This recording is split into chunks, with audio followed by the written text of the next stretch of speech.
আসসালামু আলাইকুম প্রিয় দর্শক, জানিয়ে দিব এখনকার আলোচিত সকল দেশীয় খবর। শুরুতেই জানিয়ে দেব সংবাদ শিরোনামগুলো। অটোরিকশা চুরি করে পালাতে গিয়ে ধরা, গাছে বেঁধে জিজ্ঞাসাবাদ। মোহাম্মদপুরে দুদক কর্মকর্তাকে মারধর ও অস্ত্র ঠেকিয়ে মোবাইল টাকা ছিনতাই। ক্ষমতায় গিয়ে জুলাই আন্দোলনের চেতনা ভুলে গেছে সরকার, বললেন মিয়া গোলাম পরোয়ার। জানাবো ইরানকে ভেঙে টুকরো টুকরো করার পরিকল্পনায় ট্রাম্প। এবং সর্বশেষ জানাবো টঙ্গীতে ব্যবসায়ী অফিসে গুলি, ককটেল বিস্ফোরণ। প্রিয় দর্শক, এতক্ষণ দেখছিলেন সংবাদ শিরোনামগুলো। এখন জানাবো বিস্তারিত খবর। অটোরিকশা চুরি করে পালাতে গিয়ে ধরা, গাছে বেঁধে জিজ্ঞাসাবাদ। সুনামগঞ্জের তাহিরপুরে অটোরিকশা চুরি করে পালাতে গিয়ে আলিরাজ মিয়া নামে এক ব্যক্তি গ্রামবাসীর হাতে আটক হয়েছেন। গাছে বেঁধে ঘণ্টাখানেক সময় ধরে জিজ্ঞাসাবাদের পর তাকে পুলিশের সোপর্দ করা হয়।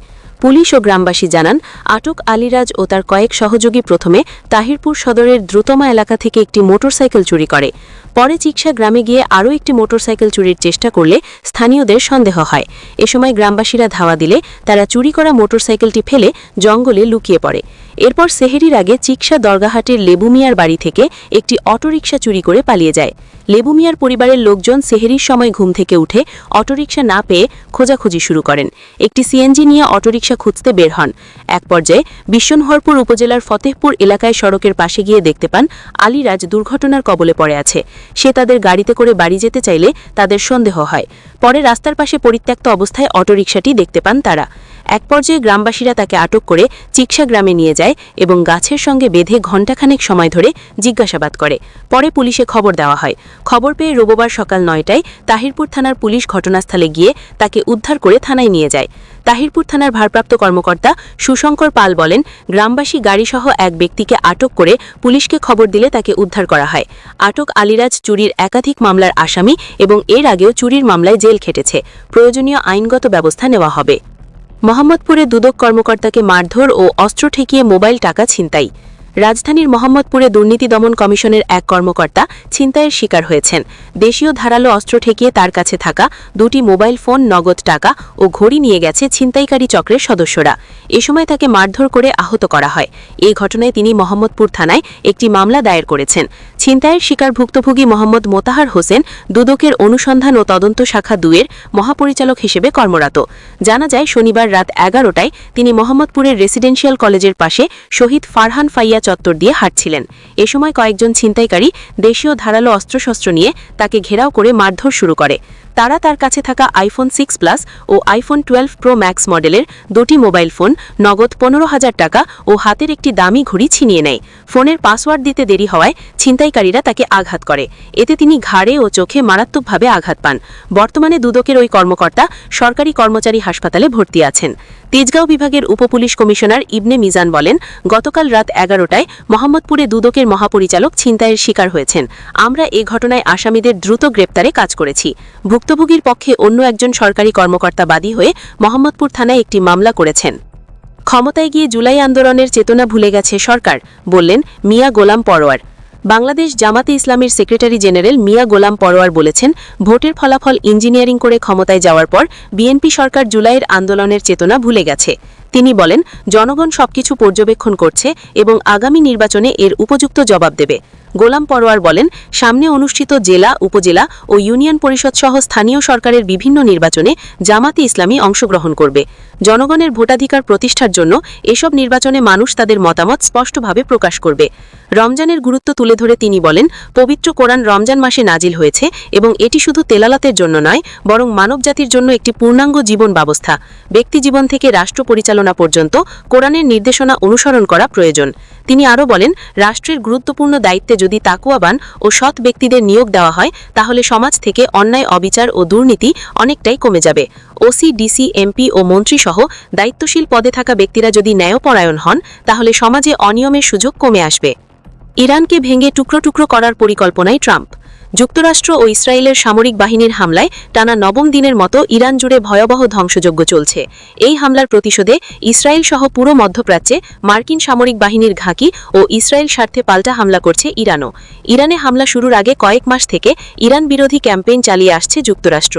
এ সময় ইরানের সর্বোচ্চ নেতা আয়াতুল্লাহ আলী খামেনি নেতৃত্বাধীন সরকারের বিরুদ্ধে আন্দোলনে প্রকাশ্যে উস্কানি দিয়েছে যুক্তরাষ্ট্র ও ইসরায়েল। যদিও ব্যাপক বল প্রয়োগ করে ওই আন্দোলন দমন করে ইরানের নিরাপত্তা বাহিনী। এরপর অনেকটা আকস্মিকভাবে গত 28 ফেব্রুয়ারি ইরানে হামলা শুরু করে ইসরায়েল ও ইরানের সামরিক বাহিনী।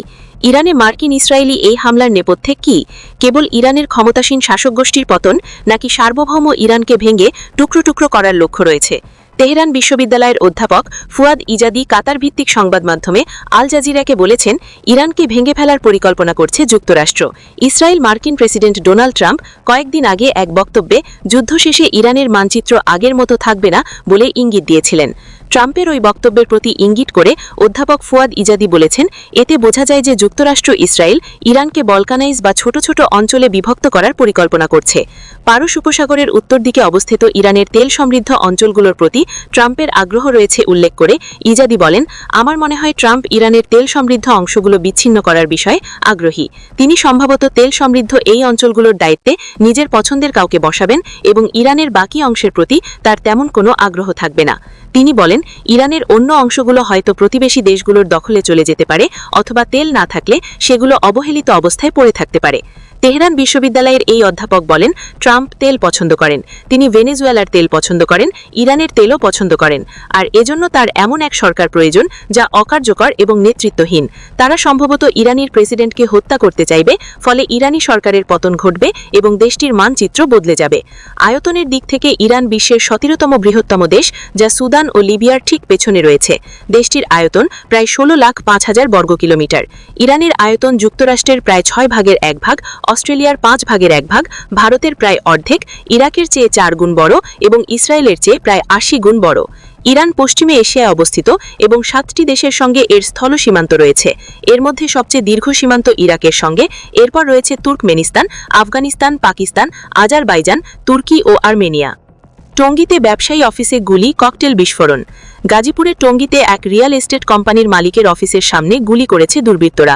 এ সময় আতঙ্ক তৈরি করতে ককটেলের বিস্ফোরণ ঘটানো হয়।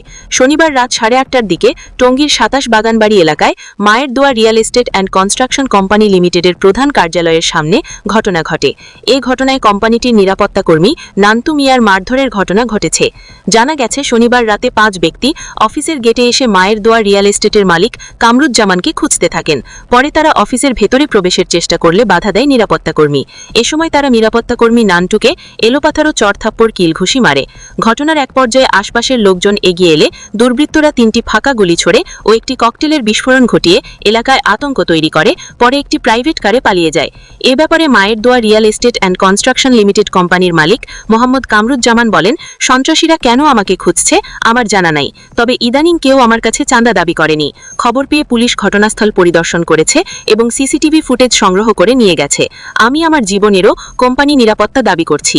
প্রিয় দর্শক, এই ছিল এখনকার গুরুত্বপূর্ণ নিউজ। আরও গুরুত্বপূর্ণ নিউজ নিয়ে ফিরছি কিছুক্ষণের মধ্যে। নিউজগুলো সবার আগে দেখার জন্য এই চ্যানেলটি সাবস্ক্রাইব করে আমাদের সাথে থাকুন। ধন্যবাদ।